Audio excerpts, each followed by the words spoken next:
noite, queridos irmãos, graça e paz, amém? Amém. Que bom estarmos na casa do Senhor Deus. Igreja lotada, né? Lotada de banco. Mas graças a Deus estamos aqui com alegria e hoje vamos celebrar a ceia do Senhor Deus, como foi na parte da manhã. E aqueles que não tiveram presentes na parte da manhã vão ter a oportunidade de estar aqui à noite. Quem esteve presente também vai ter a oportunidade também. E eu quero começar lendo com os irmãos o versículo em Provérbios, capítulo 18, o versículo 10. Ele diz assim: o nome do Senhor é uma torre forte, os justos correm para ela e estão seguros. O nome do Senhor é uma torre forte, os justos correm para ela e estão seguros. O contexto que está da Bíblia, né, era um tempo que tinha muitas guerras, né, quando escreveu, os reis lutavam, os países, as nações guerreavam entre si. Então, falar em torre forte é num contexto de guerra. Quando os cidadãos viam que estavam sendo atacados, eles saíam das suas casas e iam para essas torres que tinham nos palácios, porque lá tinha os guerreiros que atacavam arco e flecha, jogavam fogo, né, naqueles que estavam sendo atacados, quando estavam sendo atacados. E as pessoas que eram civis, que não tinham poder bélico, poder militar, elas corriam para essa torre e deixavam que aqueles que eram militares guerreassem por elas, aqueles que estavam preparados lutassem por elas. Então, quando o escritor fala que o nome do Senhor é uma torre forte, para nós a comparação é a mesma. Se a gente está em alguma guerra, em alguma coisa que a gente se sente inseguro, você corre para essa torre forte e consegue descansar, sabendo que lá você vai estar protegido, lá você vai estar numa torre forte. Que torre forte é essa? É o nome do Senhor. Os justos correm para ela e estão seguros. Então, é nessa fé que estamos aqui, seguros no Senhor Deus, porque Ele é a nossa torre forte. Amém? Então, vamos começar cantando com a alegria que estamos na presença de Jesus. Não dá para a gente cantar sentado, né? Vamos ficar de pé? Para a gente agitar?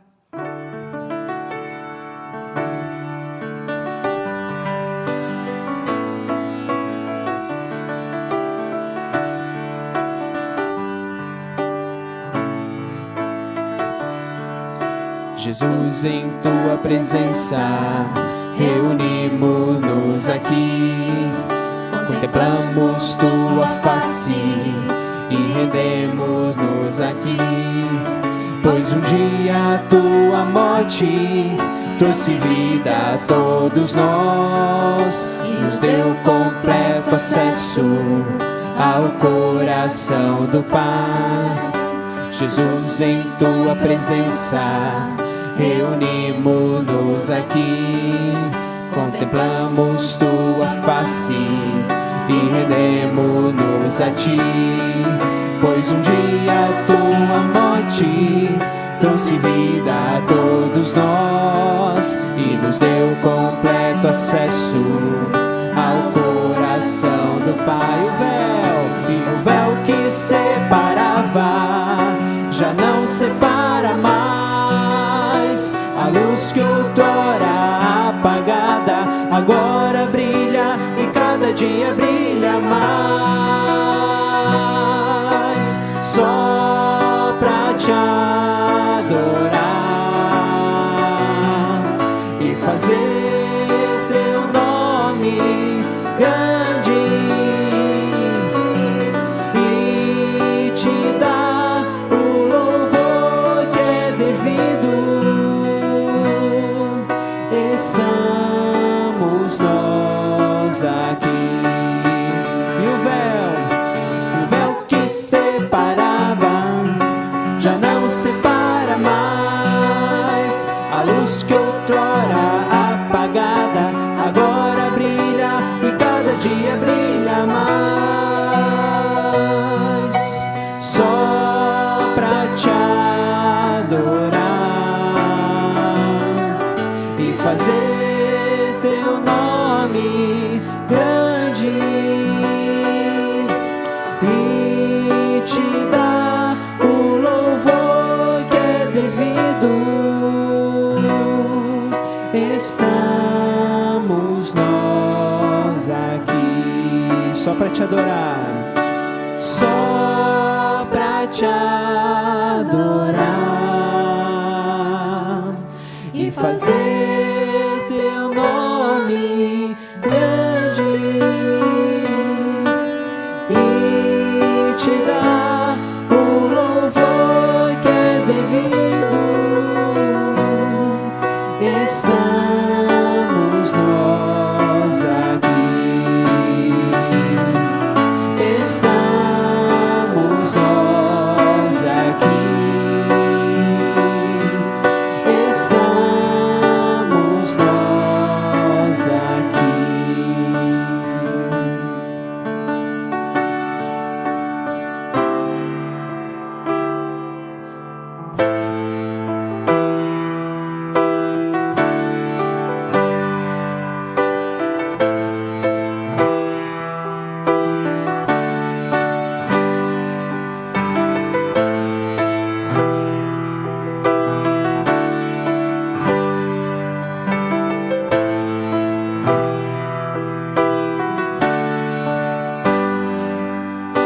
Se o sol se pôr e a noite chegar, tu és quem me guia. Se a tempestade me alcançar, tu és meu abrigo. Se o mar me submergir, a tua mão me traz à tona pra respirar, me faz andar sobre as águas.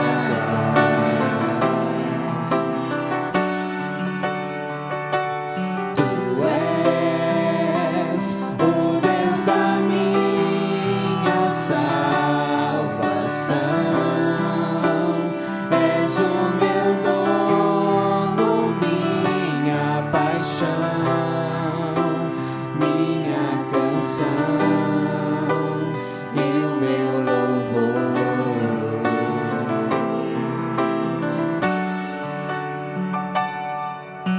Se o sol se pôr e a noite chegar, tu és quem me guia. Se a tempestade me alcançar, tu és meu abrigo. Se o mar me submergir, a tua mão me traz à tona pra respirar, me faz andar sobre as águas.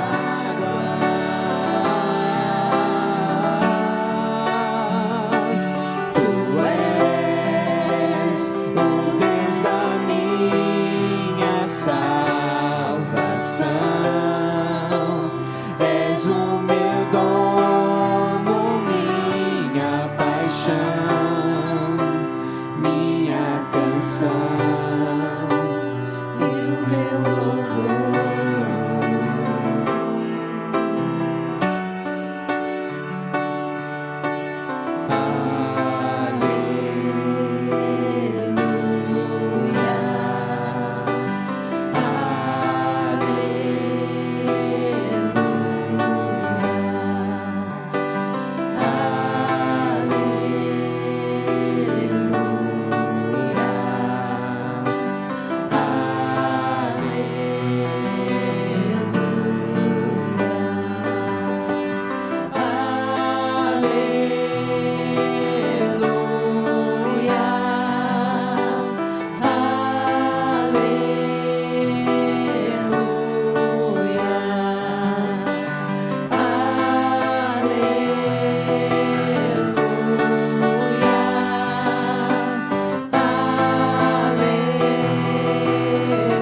força toda pra respirar, me faz andar sobre as águas.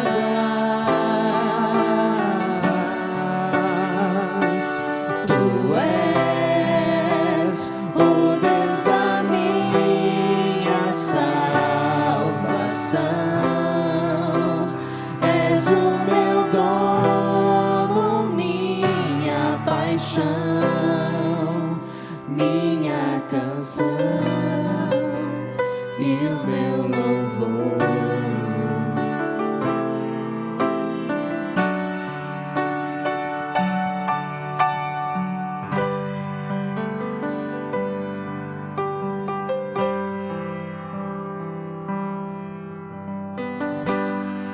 E hoje mais cedo foi lido um versículo que eu quero repetir aqui, em Romanos, capítulo 14, versículo 17.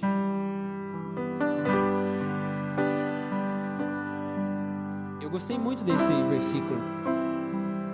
Diz assim: pois o reino de Deus não é comida nem bebida, mas justiça, paz e alegria no Espírito Santo. E aí esse versículo mexeu comigo porque me fez pensar: o que será que as pessoas veem em mim quando eu falo que eu sou cristão?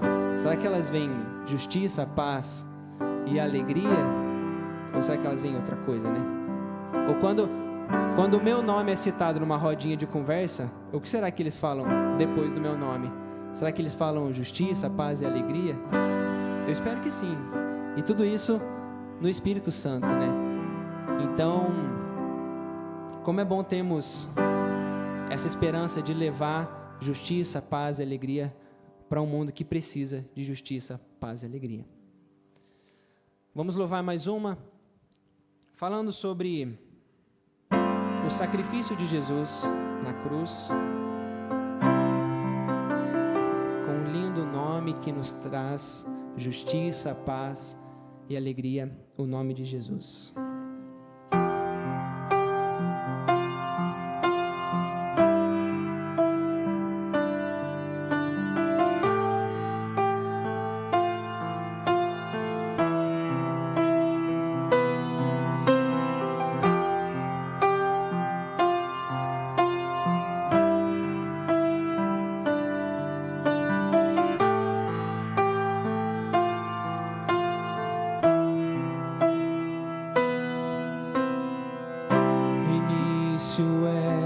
A palavra, com Deus o Altíssimo,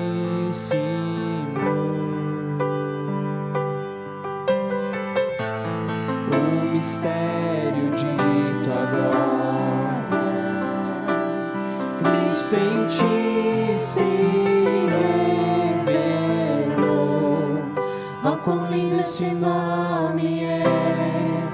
Oh, quão lindo esse nome é, o nome de Jesus, meu Rei. Oh, quão lindo esse nome é, maior que tudo Ele é. Oh, quão lindo esse nome é, nome de Jesus.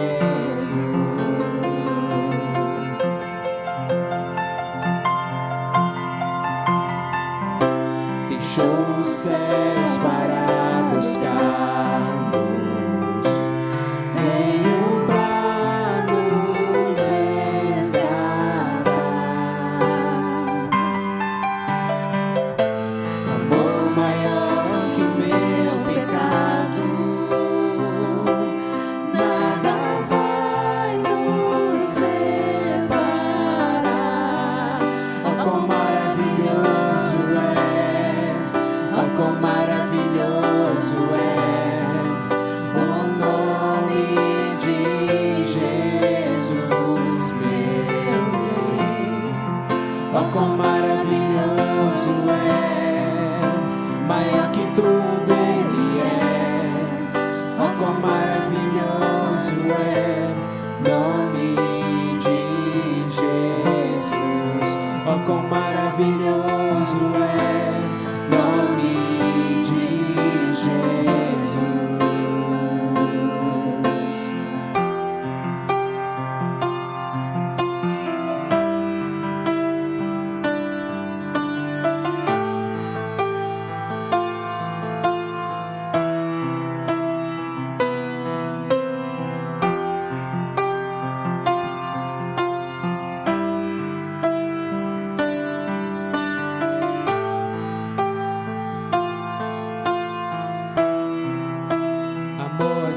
Venceste, o véu tu rompeste, a tumba vazia, agora estás.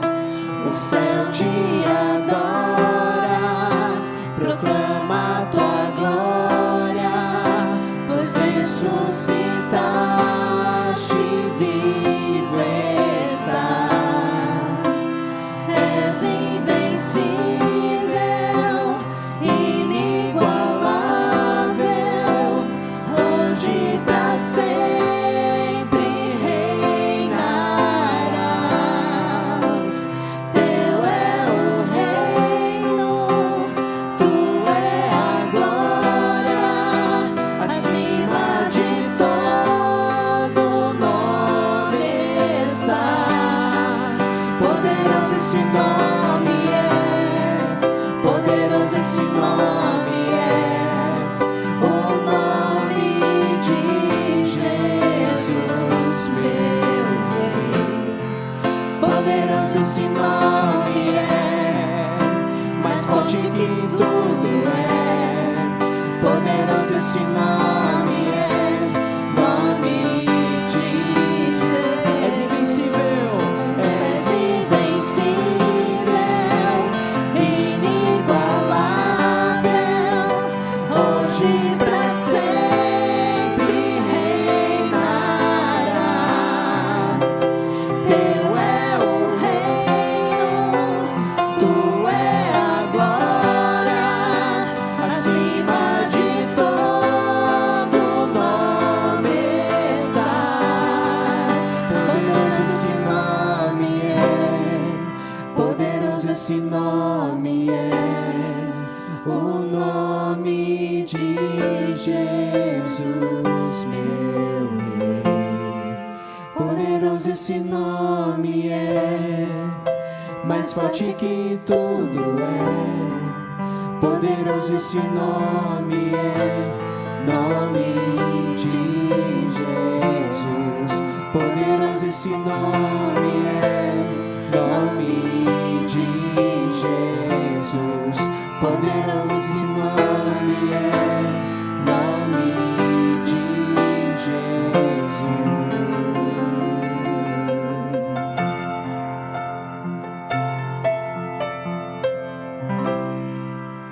Amém.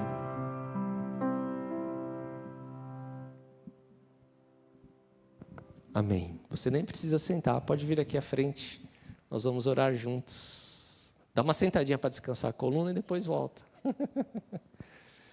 Nós vamos orar juntos aqui.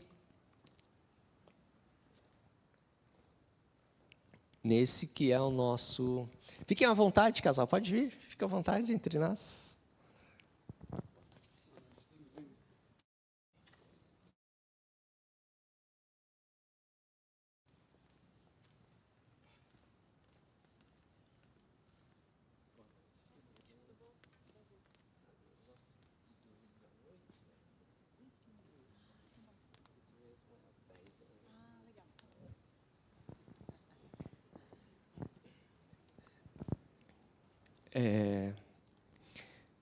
Nós vamos aproveitar e dar alguns avisos, tá bom?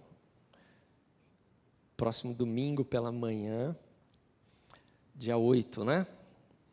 Nós teremos aqui a celebração de Natal pelo olhar dos adolescentes, tá? Então, nós convidamos vocês a estarem aqui. Vocês nunca viram uma celebração como vocês verão no próximo domingo, porque eles criaram as coisas que eles quiseram, tá bom?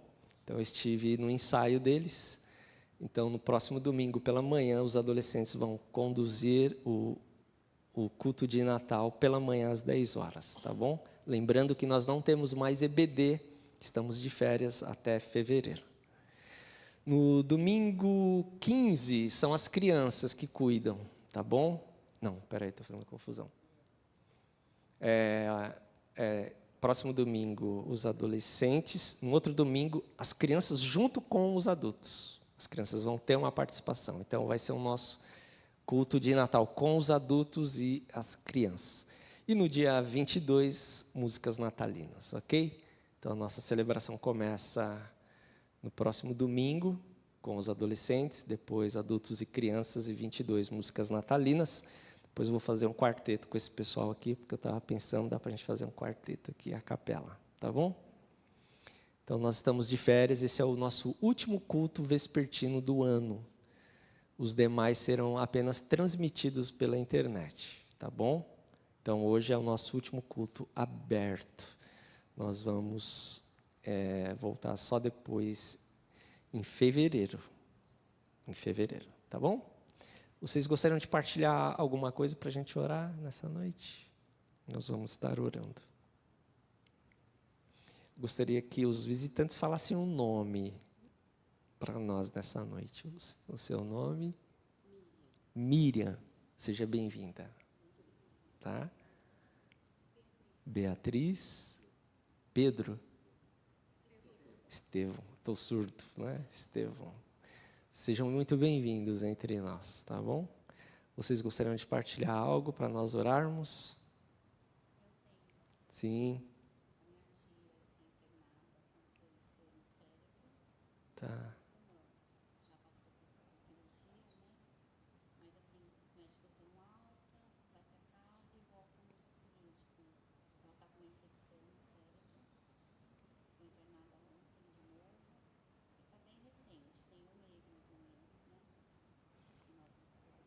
Como que ela chama?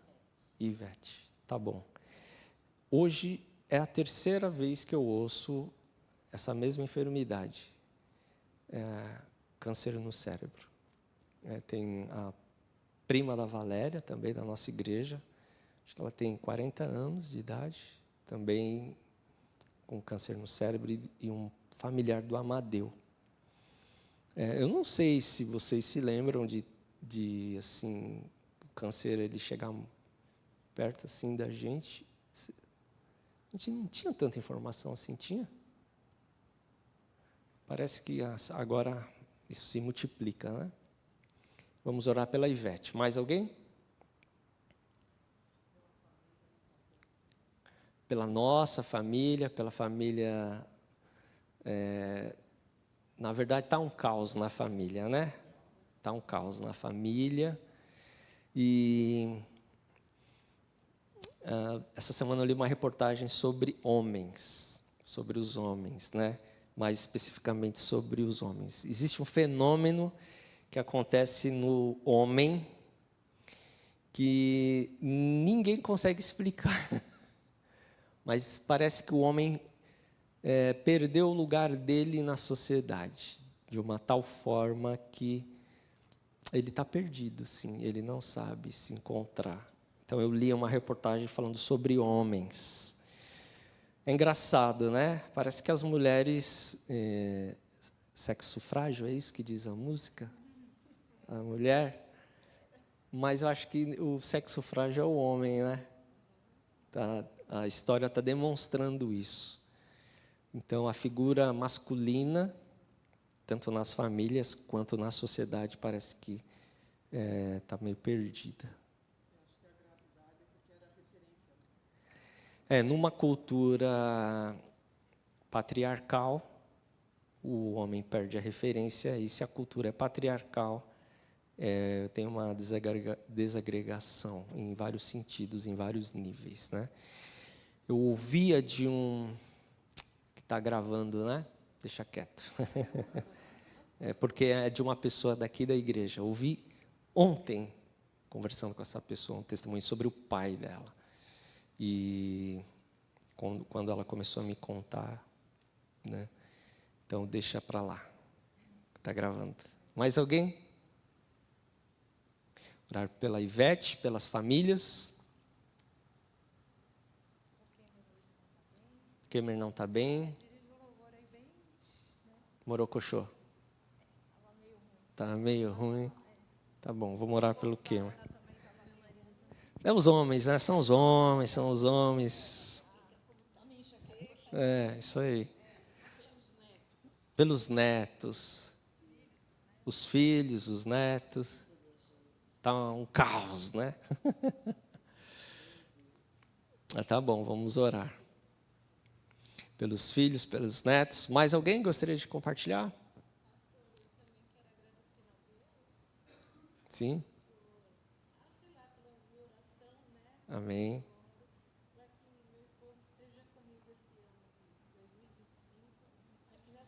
Ah, que bom.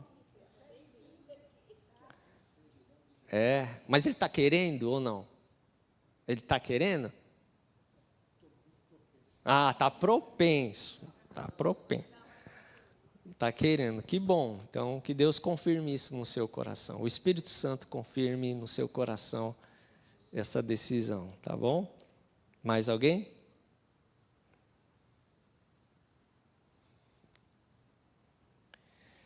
Os irmãos estejam orando por esse final de ano.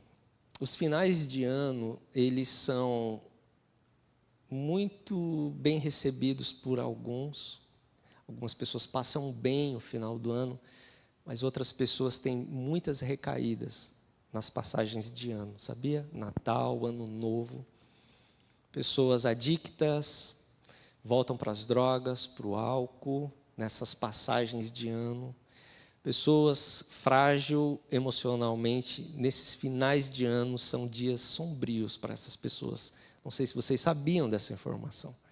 Mas chega esse período, às vezes, é um período de recaída na vida dessas pessoas, e nós que acompanhamos algumas delas, já começa esses problemas. Pessoas que 10 anos distante da cocaína, chega nesse período, elas têm uma recaída e assim por diante. E nós precisávamos ajudá-las, auxiliá-las num grupo de apoio nesses períodos, tá bom? Então, enquanto muitos celebram, muitos outros também têm as suas recaídas e brigas familiares, porque às vezes entra o álcool, entram as brigas e assim por diante, e vai se contornando uma configuração triste de final de ano, tá bom? Então estejam lembrando, fique atento às festas, né? Porque é para festejar com alegria, mas uma alegria saudável. Então, vamos orar também. Ok, então nós vamos orar. Se você quiser dar a mão, fique à vontade. Nós vamos ter um momento de oração. Pai querido, nós queremos mais uma vez buscar a Tua face. Nesse momento nós pedimos pela vida da Ivete, que passa por essa enfermidade, do câncer, assim como familiar da Valéria, do Amadeu, que o Senhor possa abençoá-los nesse período de extrema enfermidade, ó Pai. Que o Senhor derrame sobre eles o Teu cuidado, derrame médicos que possam tratá-los de forma saudável, que eles possam experimentar em meio a esse sofrimento o Teu cuidado, Senhor.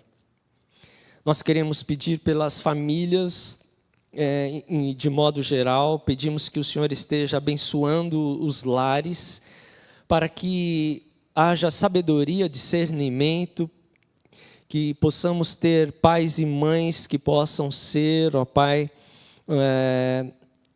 ricos instrumentos do Senhor para trazer um lugar saudável para conviverem como família, Senhor. Nós queremos pedir pelos filhos, pelos netos, queremos pedir que o Senhor esteja colocando em seus corações os Teus propósitos, a Tua palavra e a Tua direção, Senhor. Pedimos por todos nós, pelas decisões que queremos tomar nesse ano e ainda no próximo ano. Queremos pedir que o Senhor coloque em nosso coração a direção para aquilo que temos como querer, como desejo dentro de nós, mas que isso possa refletir a Tua vontade sobre nós também, Senhor. Por isso, nessa noite, nós entregamos as nossas vidas aos teus cuidados e pedimos mais uma vez que a tua bênção repouse sobre nós. Assim nós oramos, agradecidos em nome de Jesus. Amém. Deus abençoe você, pode ficar à vontade, voltar para o seu lugar.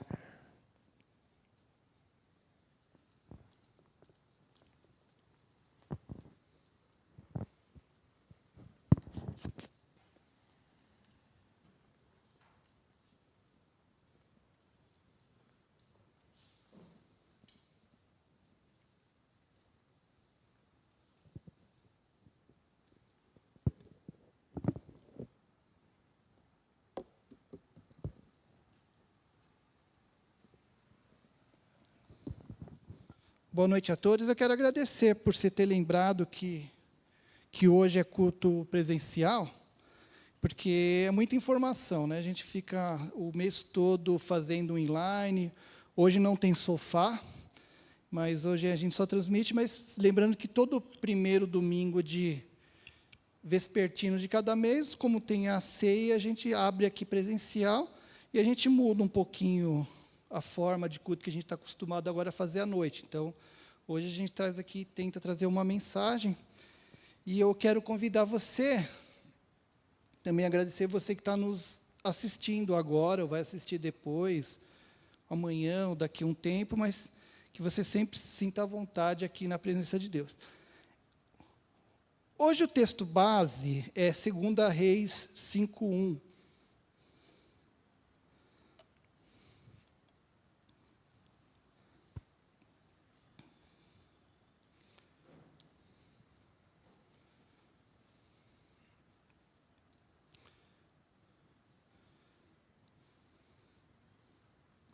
A leitura vai ser feita na NVI.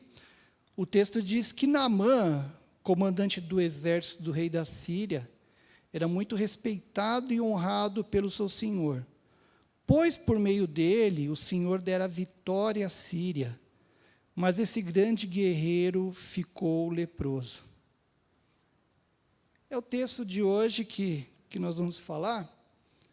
É estranho só parar nisso daqui, mas eu quis destacar esse texto de 2 Reis 5:1, porque ele fala sobre uma questão de uma doença chamada lepra. E eu lembro, alguns já sabem, que conforme Jesus falou em Lucas 4:27, ele disse que também havia muitos leprosos em Israel no tempo de Eliseu, o profeta, todavia nenhum deles foi purificado, somente Naamã, o sírio. E no Novo Testamento a gente ouve muitas histórias de muitas pessoas que foram curadas de lepras por Jesus, mas eu quis falar sobre Naamã porque ele foi um dos poucos que ele foi um dos únicos que foi curado da lepra no Antigo Testamento. A lepra hoje ela é denominada hanseníase, e é uma doença ela é causada por uma bactéria, e durante séculos ela foi temida porque ela era contagiosa e ela era incurável. Hoje ela tem cura. Se você quer saber como é que era examinado a questão da lepra nos tempos bíblicos, como você descobriu o que era lepra ou não, você pode ir lá ler Levíticos 13, 14, a gente não vai ficar falando sobre esse assunto hoje, mas você pode dar uma olhada nesses textos, você vai saber estudar um pouco mais sobre essa questão, sobre essa doença. Mas eu quis falar eu lembrei disso daqui, porque tem um sintoma que se destaca na hanseníase e na lepra, que é a diminuição ou ausência da sensibilidade na pele. Inclusive, eu estava pensando, já faz um tempo, estava pensando trazer mais ou menos esse tema. Hoje eu coloquei o nome de Igreja Insensível, Mundo Insensível. Eu ia até colocar Igreja Leprosa, Mundo Leproso, mas eu achei que ia ser uma falta de respeito com as pessoas que sofrem esse tipo de doença, porque por muito tempo são pessoas que ela não tem só essa característica da insensibilidade na pele, mas ela também, as pessoas sofrem com isolamento, com a discriminação, com a vulnerabilidade social.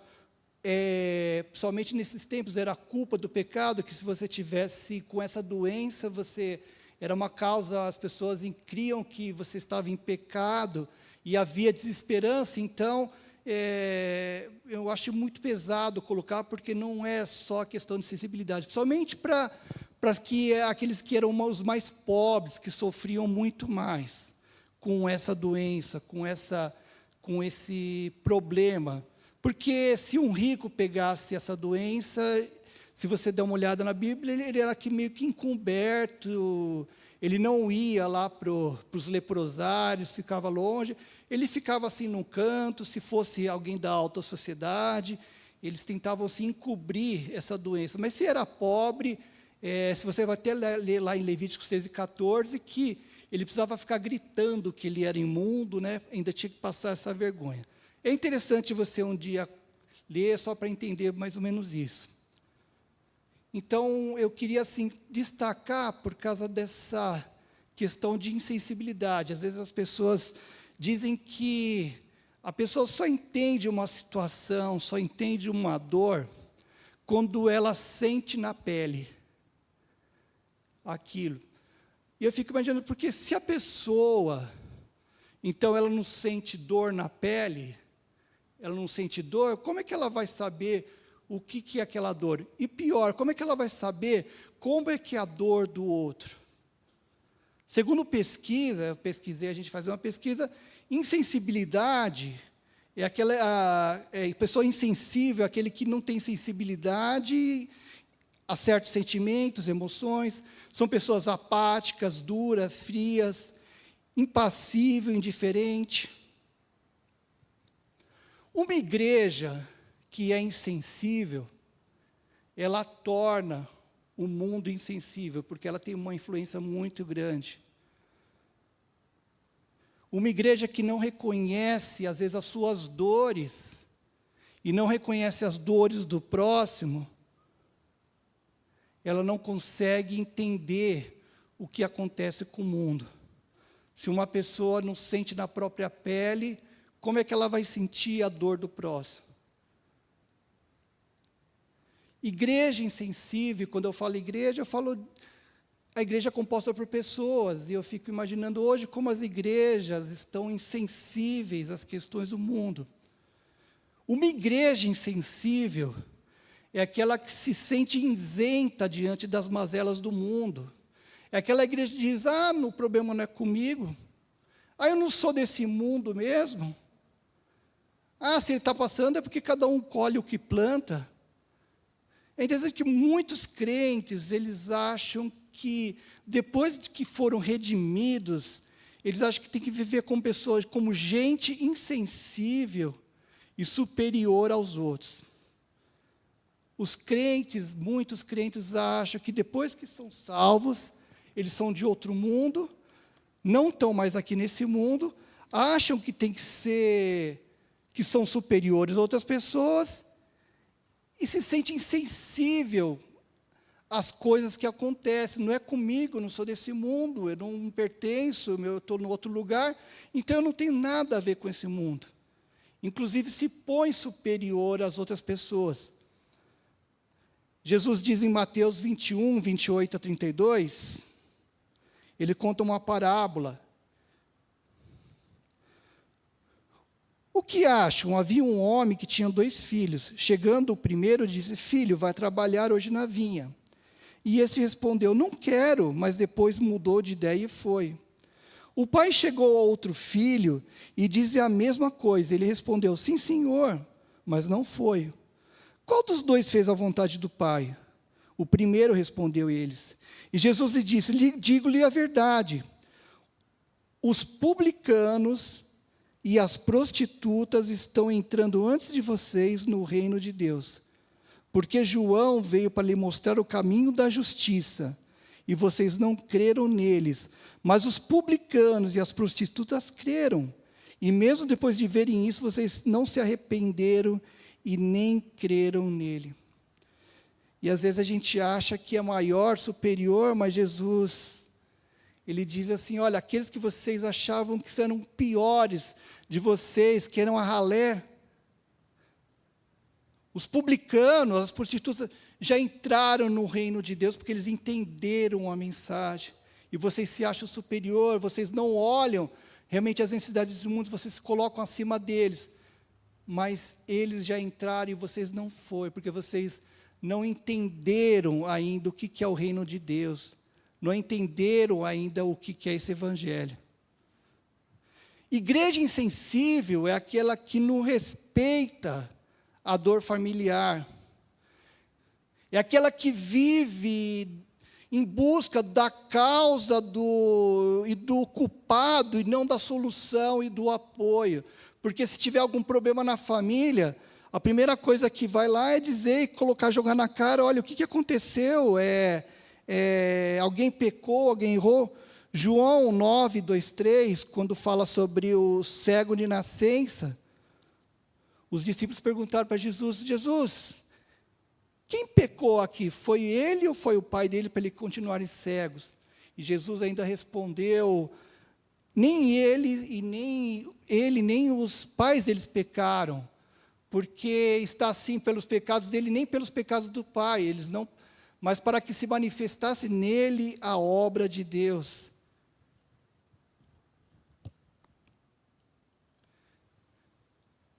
Quando a igreja ela perde a sensibilidade na questão familiar, ela começa a ver causas, começa a achar culpado dentro dele, mas ela não quer buscar a solução, ela não quer buscar a cura, não quer buscar a melhora. E eu pergunto, às vezes, qual que é uma posição da igreja diante de uma mulher que é violentada? Qual que é a posição da igreja sobre os traumas que essa mulher passa, as causas físicas? Qual que é a posição da igreja diante de uma violência doméstica? Entre marido e mulher, ou também pode ser que tem mulher e marido, entre pais e filhos, filhos que espancam pais, ou pais que espancam filhos, ou entre filhos e pais, sobre abusos. O que a igreja tem que fazer diante de situações familiares? A gente vai aplicar o quê? Questões morais em cima de todos esses assuntos? Vamos colocar agir moralmente ou a gente vai agir com justiça diante dessas questões? Vamos ficar insensíveis, deixar quieto, colocar as coisas, a situação, deixar tudo no espiritual? Ou a gente tem que agir de forma diferente? Lucas 12, 57, Jesus disse, por que vocês não julgam por si mesmo o que é justo? Por que vocês não analisam melhor para ver o que é correto? Por que vocês não julgam entre vocês e tomam a decisão certa antes de aplicarem coisas que vão, às vezes, arruinar uma família, ou deixar numa situação complicada? Cadê o seu papel dentro de um problema, de uma questão familiar? Outro tipo de igreja sensível, eu queria também colocar aqui ontem, na hora que estava orando, estava passando um vendedor de biju. Vendedor de biju, não sei se você conhece, é aquele que fica batendo um negocinho lá, uma marretinha, e fica vendendo. E eu estava orando lá, ele passando, você sabe que ele vende, e geralmente é uma pessoa já de idade, né? Porque é pessoa já dos tempos antigos que fazem isso. E esse homem, ele estava assobiando uma música lá, ele estava assobiando o Grandioso És Tu. Eu estava orando e ele estava assobiando essa música, bem alto, né? E batendo lá a tabuinha dele, né? Grandioso és tu. Matraca. Isso, batendo a matraca dele. E eu fiquei pensando, nossa, que bonito, né? Uma coisa que nos inspira, um exemplo que nos inspira, né? Porque você vê uma pessoa de idade, uma pessoa com certeza que se está fazendo isso, não deve ser uma pessoa rica, deve ser uma pessoa que está precisando fazer, sobre um sol forte, e imaginando como é que é a fé desse homem. E eu me fiz lembrar sobre Abacuque 2,4, que diz que o justo, ele vive pela fé, independente das circunstâncias. Isso é bonito, né? Esse negócio a fé no meio da pobreza. E a gente gosta de, às vezes, romantizar a fé. É incrível como a gente romantiza a fé. Igreja insensível é aquela que romantiza a fé e não pratica a justiça. Porque Abacuque, também Paulo diz, que depois ele fala mesmo, que o justo, ele viverá pela fé. Mas a fé, ela tem que ser vivida, não romantizada. E viver é complicado. A vida é complicada. Ela não é fácil. Tanto que o próprio Abacuque mesmo diz, né, que em 3,17, Abacuque 17, que mesmo que não floresçam a figueira, e não havendo uvas nas videiras, mesmo falhando a safra de azeitonas, não havendo produção de alimentos nas lavouras, nem ovelhas no curral, nem bois nos estábulos, ainda assim exultarei ao Senhor e eu me alegrarei. Abacuque não está falando que tudo é maravilhoso, tudo é lindo, tudo é... Ele está falando de situações difíceis, ele está falando assim, eu vou, mesmo diante das situações, eu vou viver com fé, porque eu vou acreditar no Deus da provisão, eu vou acreditar nesse Deus que não vai me faltar nada. Mas ele não está dizendo que isso tem que ser lindo, maravilhoso. E às vezes a gente gosta de romantizar essa fé, mas não olhar as dores que às vezes a pessoa está passando. O reino de Deus é fé e provisão, mas também de justiça. Mateus 6, a gente pode também lembrar que Jesus disse que, por que vocês estão preocupados com o dia de amanhã, com a provisão de amanhã? E Mateus 6,33, mas em primeiro lugar, busque o reino de Deus. Mas ele não para ele diz, buscai primeiro o reino de Deus e toda a sua justiça. Porque o reino de Deus, ele é provisão, ele é graça, ele é esperança. Ele nos conforta, ele nos fortalece. Mas o reino de Deus também é justiça. E quando Paulo também cita esse mesmo versículo do justo vive pela fé, em Romanos 1,17, ele diz que porque no Evangelho é revelada a justiça de Deus. Uma justiça que é do princípio ao fim, é pela fé. E como está escrito, o justo viverá pela fé. Paulo ele começa dizendo que no Evangelho é revelada a justiça. Então nós temos que praticar essa justiça. Nós temos que não ficar só achando que tudo é bonito na pobreza, vivendo uma fé na pobreza, mas que nós temos que caminhar e andar e não ser insensível às situações, às vezes, que as pessoas estão passando. E a Bíblia nos puxa também a orelha. O apóstolo João, em 1 João 3, 17 e 18, ele cita aqui,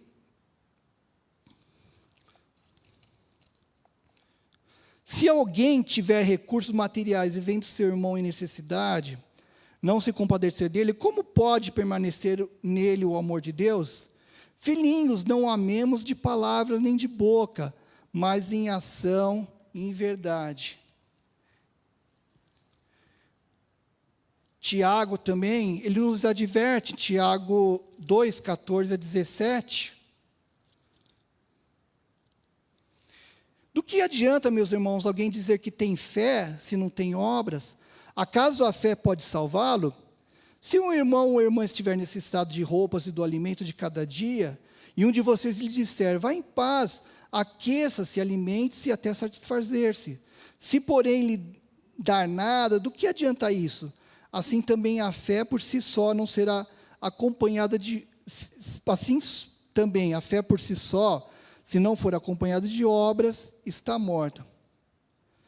Aí a gente pode questionar, então, por que você não parou de orar e foi lá comprar pelo menos um biju daquele senhor que estava vendendo? Eu podia ter feito isso, realmente depois eu pensei, eu podia ter feito para pelo menos ajudar ele.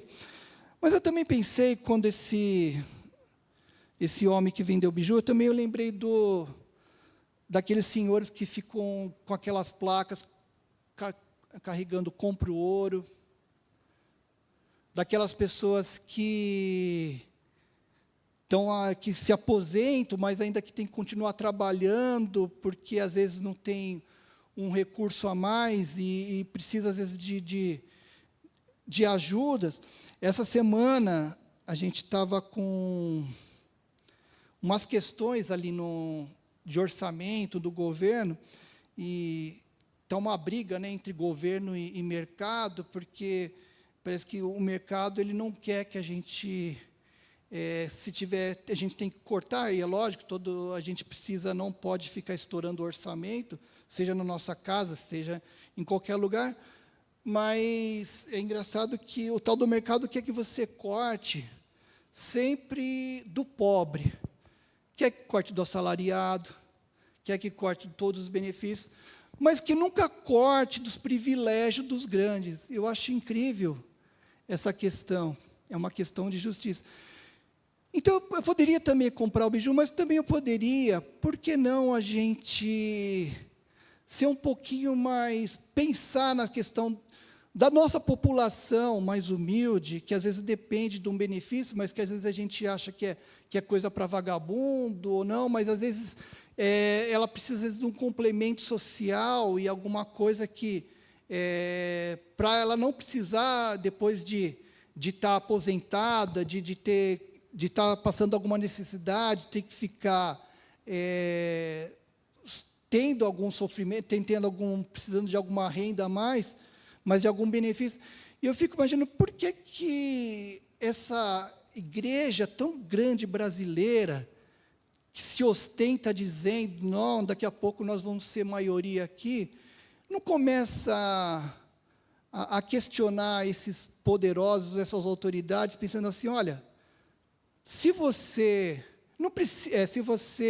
não cortar, se você começar a ficar pensando em cortar aquilo que é para o pobre e não cortar os teus privilégios, então, imagina o seguinte, você pode dizer uma coisa, eu vou te cortar na próxima eleição. Você não precisa sair por aí brigando, quebrando as coisas, protestando, mas quando a gente mostra uma força mesmo na questão dos evangelhos, mostra uma questão de que está preocupado com essas coisas sociais, se envolve mais com isso, talvez a gente possa ajudar esses vendedores, essas pessoas que estão passando necessidade. Mas enquanto a gente for insensível a isso, achando que cada um tem que se virar, que é meritocracia de cada um, eu não sei para onde a gente vai, como esse mundo vai ficar. E o último tema, e o último versículo que eu ia falar, que uma igreja insensível é aquela que ouve Jesus bater a porta, mas não abre.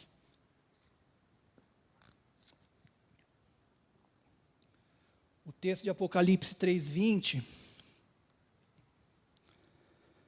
ele diz: eis que estou à porta e bato.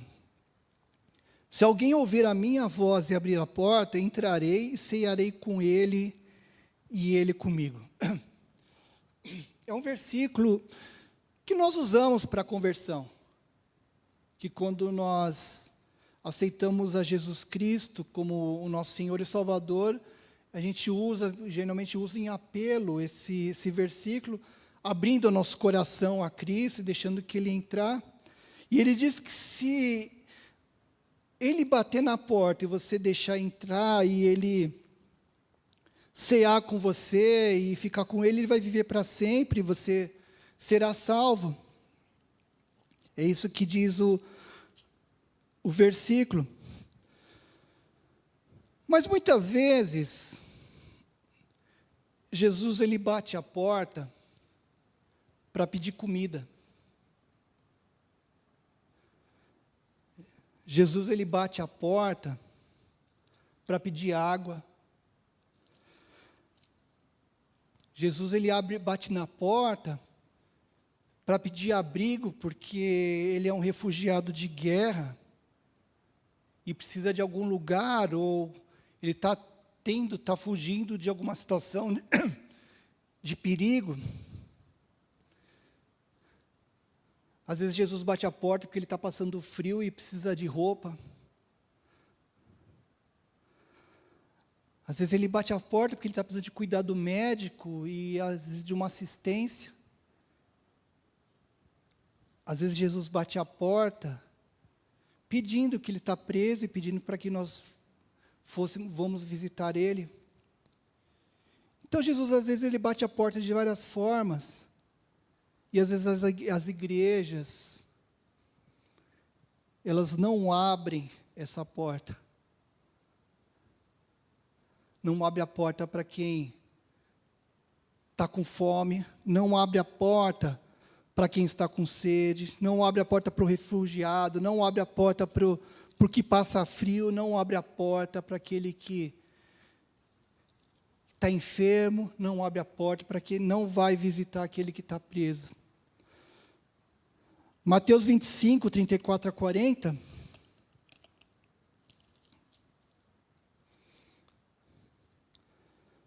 Diz que o rei dirá aos que estiverem à sua direita: venham benditos do meu Pai, recebam como herança o reino que lhe foi preparado desde a criação do mundo, pois eu tive fome e vocês me deram de comer, eu tive sede e vocês me deram de beber, eu fui estrangeiro e vocês me acolheram, eu necessitei de roupa e vocês me vestiram, estive enfermo e vocês cuidaram de mim, eu estive preso e vocês me visitaram.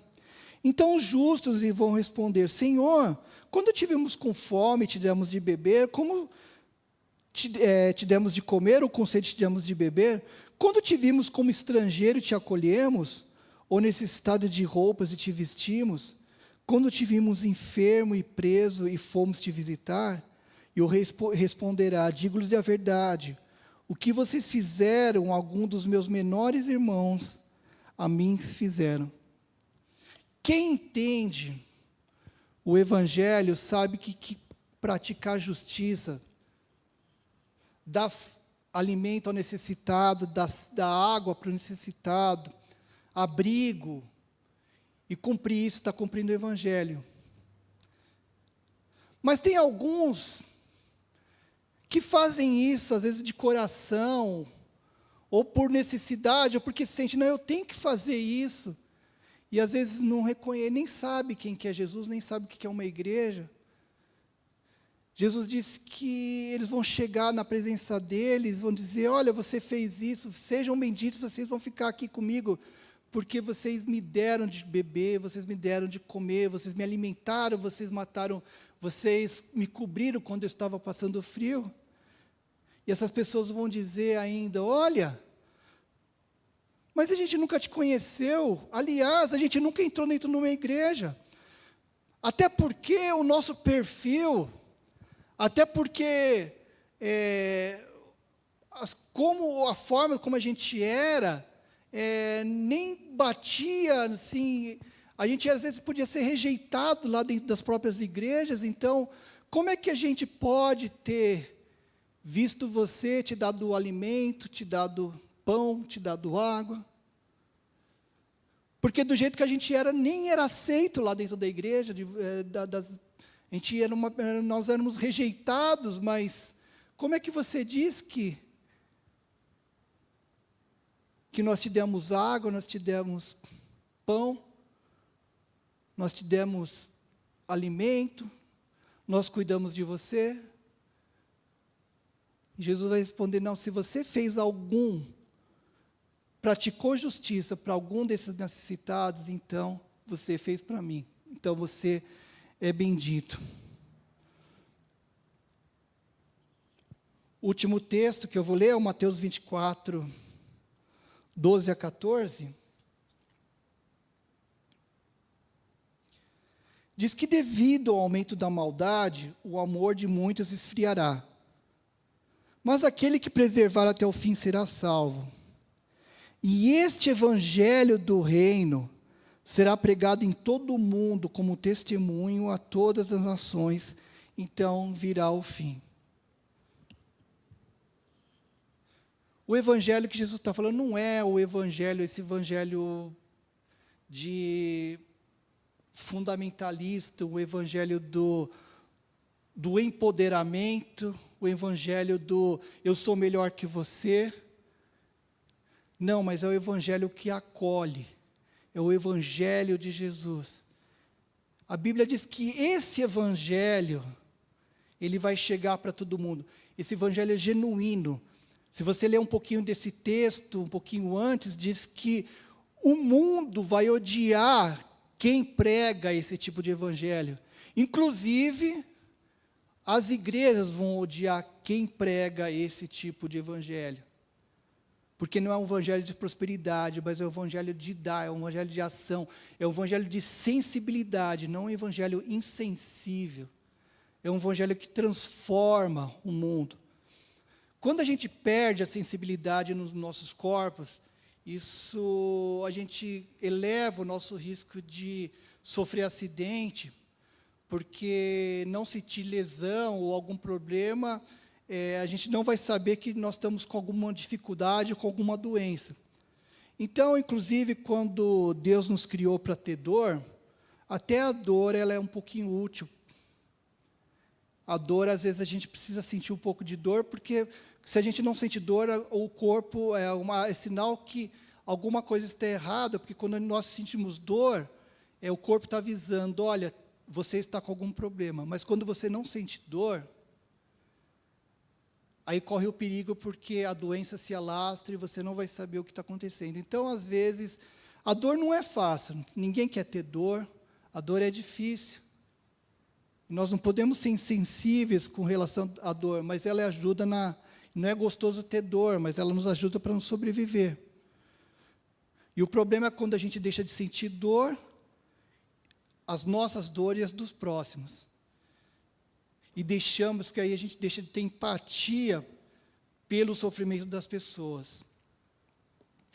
E o que a gente pede é que, é um desejo que a gente sempre tem aqui, a igreja às vezes seja curada dessa sensibilidade, às vezes dessa lepra que deixa a sua pele insensível, incurável, e comece a sentir, ter o sentimento, ter sensibilidade pela dor do próximo, pela sua responsabilidade diante do mundo, independente dos privilégios que ela tenha ou não. Porque uma igreja curada, ela traz a cura para o mundo. E é isso que eu creio que Jesus deseja para nós, para nossas igrejas.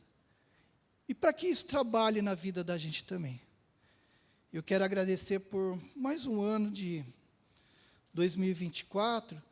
Eu sei que eu podia estar trazendo aqui uma mensagem natalina, mas eu queria terminar realmente pensando sobre essa questão, porque eu não sei como é que vai ser o mundo daqui para frente, né? Porque a gente só ouve coisas perversas, principalmente em outros países que querem expulsar os estrangeiros, discriminam as pessoas, e às vezes a gente apoia, muitos crentes apoiam tipos de autoridades que falam barbaridades, que falam tanta bobagem, tanta besteira, que não tem nada a ver com o Evangelho de Cristo.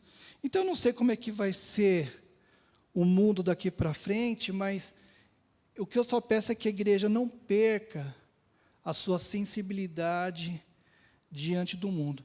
Mas eu não deixo de desejar a todos aqui em dezembro um excelente Natal, que Deus abençoe a todos.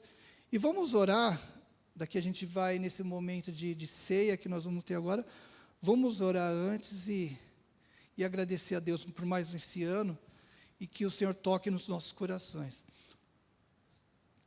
Ó Pai amado, obrigado porque o Senhor é poderoso e bom. Muito obrigado porque o Senhor tem mandado Jesus nos revelar esse evangelho da verdade, da graça, do amor, mas também da justiça.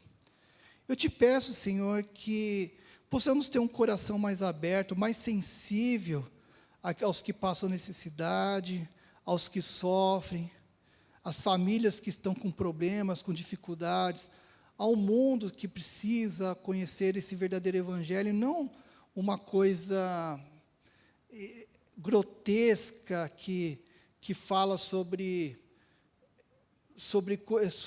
prosperidade, sobre coisas que não tem nada a ver com o Senhor, que o Senhor não ensinou nada. Mas ajuda-nos a ser sejamos humildes, sejamos prontos, empáticos com as pessoas, simpáticos com todos. Aceitemos as pessoas do jeito que elas são e que a gente possa ter o coração aberto para todas essas questões, todas essas tudo que envolve o teu reino e a tua graça. Obrigado por tudo, ó Pai. Eu te agradeço por mais um domingo e por esse ano que foi maravilhoso e que tu nos concedeu a graça de estarmos aqui, ao lado de nossos irmãos, aqui presente, também daqueles que estão nos assistindo. Eu te louvo em nome de Jesus. Amém, Senhor.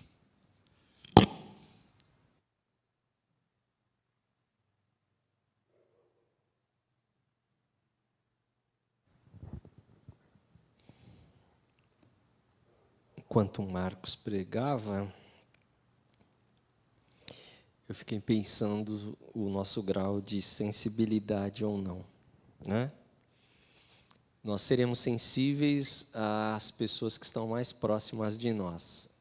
Com as pessoas mais distantes, nós seremos mais insensíveis. E quando o Marcos cita o texto de Jesus, que de 10 leprosos, apenas um voltou para agradecer, a probabilidade é que esse que voltou não era de Israel, era estrangeiro. Essa é a probabilidade.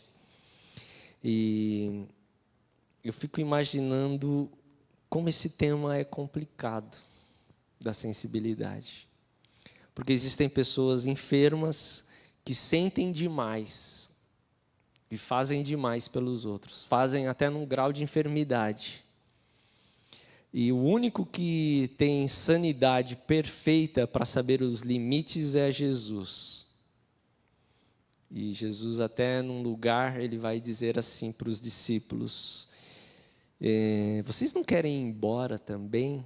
Porque eu vim aqui cumprir o meu propósito, mas se vocês não estão entendendo, é melhor vocês irem embora também com a multidão. Eu fiquei pensando assim, será que também não é para eu ir embora? E eu não estou entendendo direito o que Jesus está dizendo. E aí, eu fiquei pensando que olhar para a cruz de Jesus e para o reino de Deus é uma forma de nós buscarmos sanidade. Sanidade. E no Celebrando a Recuperação existe um conceito de insanidade. E o conceito de insanidade no Celebrando é você repetir a mesma coisa esperando ter um resultado diferente. Isso é o conceito de insanidade. Você repete a mesma coisa sempre, mas você acha que você vai ter um resultado diferente. Você não percebeu que isso é insanidade. Porque você não é mais sensível a agir de uma outra forma. E o conceito de sanidade é, se eu quero um resultado diferente, eu preciso agir diferente. Na minha família, tem uma pessoa lá na minha família que ela sempre ajuda uma outra pessoa, esperando que ela mude de vida. Mas toda vez que ela ajuda, ela só reforça a mesma coisa para ela continuar naquela vida. Percebe? E às vezes você precisa mudar a ação para esperar um resultado diferente. E Jesus está fazendo isso toda hora. Toda hora Jesus está colocando um negócio para que a nossa sensibilidade possa se abrir. Fala, Marcão. Honda branco? Tem alguém aqui com Honda branco? Tem algum Honda branco? Eles sempre acham que é da gente, mas nunca é. Que bom, nossa igreja está aprendendo a parar nas guias que não são rebaixadas. Avise ele que deve ser do vizinho aqui que está fazendo uma festa ou alguma coisa. Então, a minha oração é que nós possamos buscar essa sensibilidade olhando para a cruz, para o sacrifício de Jesus e para a sanidade que vem de Jesus. Porque nessa história toda, Jesus parece ser o perfeito na sanidade, né? O são, e ele vai dizer: eu vim para vocês que estão doentes, enfermos, mas eu não vou agir conforme você está esperando, eu vou agir de uma outra forma. Participam da ceia as pessoas que se aproximam de Jesus com essa fé, com essa esperança, que foram batizados biblicamente no Espírito Santo e que estão em comunhão com Jesus, em comunhão com a igreja de Jesus, que não é uma igreja local apenas, é uma igreja universal, não é apenas local. Então eu convido você a tomar aqui o cálice e o pão, símbolo do corpo e do sangue de Jesus. Fique à vontade de você se levantar e vir buscar. Aí você pode ficar aqui também, né? A gente faz uma reunião aqui, fica mais pertinho de mim. Fique à vontade, irmã. Batizada biblicamente com a fé em Jesus Cristo. Tá bom. Não precisa, não. A gente pode fazer uma música a capela aqui, nós quatro. Quer fazer uma música a capela? É. Isso. Nós vamos orar agradecendo a Deus pelo pão, símbolo do corpo de Jesus, que foi entregue por nós na cruz. Vou pedir para o Felipe orar. Pode ser, Felipe? Pai Celestial, Senhor Deus amado, muito obrigado, Pai, por estarmos aqui, pela Tua palavra, que tocou os nossos corações, ó Deus, e que vem nos desafiando a sermos sensíveis à Tua justiça, ao Teu amor, e correspondemos ao sacrifício de Jesus na cruz, que é o que vamos ter a ceia agora. Muito obrigado pelo corpo de Jesus, pelo sangue de Jesus derramado naquela cruz, que hoje nos dá vida, nos dá liberdade, nos dá saúde espiritual, nos dá alegria para continuar todos os dias, dia após dia, com o Senhor. Muito obrigado por cada irmão que está aqui, Senhor. O Senhor conhece os nossos corações, o Senhor conhece aquilo que nós precisamos, antes mesmo de falar, e isso nos dá paz, nos dá descanso, porque temos o Senhor no nosso coração. Que alegria temos Jesus como o nosso Senhor. Muito obrigado, Jesus. Muito obrigado, Deus, pelo sacrifício de Jesus na cruz e por estarmos aqui mais uma vez celebrando a ceia do Senhor. Em nome do Senhor Jesus. Amém. Pois recebi do Senhor o que também lhes entreguei. Que o Senhor Jesus, na noite em que foi traído, tomou o pão e, tendo dado graças, partiu e disse: isto é meu corpo que é dado em favor de vocês. Façam isto em memória de mim, comamos em memória do Senhor.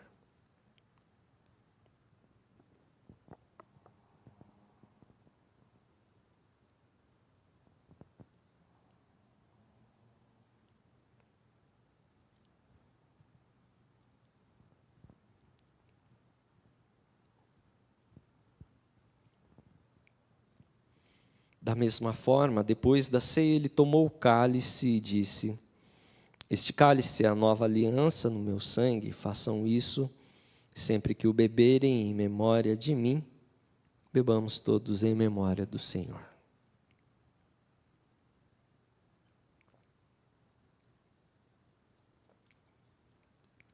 Porque sempre que comerem deste pão e beberem deste cálice, vocês anunciam a morte do Senhor, até que Ele venha.